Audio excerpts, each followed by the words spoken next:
Good morning പറവത്തു.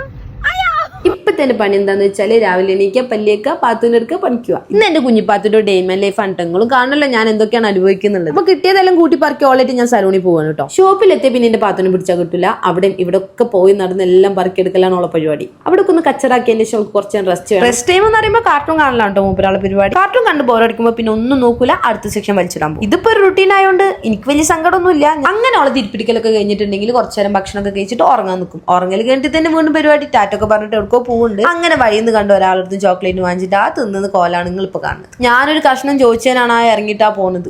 എന്താല്ലേ നമ്മളൊക്കെ ഒരു മക്കളെ. ചോക്ലേറ്റ് ഇട്ട പുലുവിൽ 4 ആൾക്കാരെ കാണിക്കാൻ വേണ്ടിയിട്ടാണ് ആ പുറത്ത് ഇങ്ങനെ തെണ്ടി നടക്കുന്നത്. വൈകുന്നേരം ഇപ്പൊ ഓഫീസും കഴിഞ്ഞ ഓളെ പപ്പ കൂട്ടാൻ വന്ന അങ്ങനെ ഞങ്ങൾ വീട്ടിൽ പോകുന്നു. ഓളെ വിചാരം ഇന്ന കൂട്ടാത്ത പോകുന്നുള്ളത് ഞാൻ സമ്മതിക്കും. അങ്ങനെ പോണ ബൈക്കാണ് ഫലാഫിൽ തിന്നാൻ പൂതി വന്നത്. ഫലാഫിൽ തിന്നാൻ എനിക്ക് മാത്രമല്ല പൂതി, ഞങ്ങൾ 3 ആൾക്കും പൂതിയുണ്ട്. പൈസ ഒക്കെ തപ്പി പിടിച്ച് 3 ദിറംസ് കിട്ടിയിട്ട് 3 ദിറംസിന് 9 ഫലാഫിൽ കിട്ടുന്നതായിട്ടാണ് മൂപ്പരാൾ ഇരിക്കുന്നത്. അങ്ങനെ ഞങ്ങൾ ഫലാഫിലിന് വെയിറ്റ് ചെയ്തുകൊണ്ടിരിക്കും. ഒരു മഞ്ചനായ മിസ്സിൽ ഫലാഫിൽ കൊടുക്കുന്നത്, പക്ഷെ ഓനെ കാണിക്കാൻ പറ്റിയില്ല. അങ്ങനെ ഫലാഫില് ടേസ്റ്റ് ചെയ്യുമ്പോഴാണ് എന്റെ പാത്തൂന് ഇന്നെക്കാളും മുന്നേ കിട്ടണം. ചൂടുണ്ട് എന്നിട്ടൊന്നും ഓള് കേൾക്കുന്നില്ല. അപ്പൊ ഞാൻ പറഞ്ഞു തിന്നോക്കിയിട്ടുണ്ടെങ്കിൽ ചൂടുണ്ട് തരുമല്ലോ. അതാ ചൂടുണ്ട് തിരിച്ചു. പക്ഷെ ഓള് ഇന്നെക്കാളും വെള്ളഞ്ഞ മോളാണ്. ഓള് വെയിറ്റ് ചെയ്ത് എന്റെ കയ്യിലിരിക്കുന്ന ചൂടാറാൻ വേണ്ടിയിട്ട് എന്റെ കയ്യിൽ നിന്ന് ചൂടാറിയപ്പോൾ ഓള് വാങ്ങിച്ചു. അങ്ങനെ ഞാനും തിന്നിട്ട് ഞങ്ങൾ. അപ്പൊ ഇതാണ് നമ്മൾ ചാർജ് ചെയ്ത വലിയ പോരാ. റെന്റിനാണെങ്കിൽ നമുക്ക് അതിന്റെ അഹങ്കാരം ഒന്നുമില്ല. അപ്പൊ ഇങ്ങനത്തെ വീഡിയോസ് നിങ്ങൾക്ക് ഇഷ്ടമാണെങ്കിൽ ഒന്ന് കമന്റ് ചെയ്യട്ടോ. ബൈ.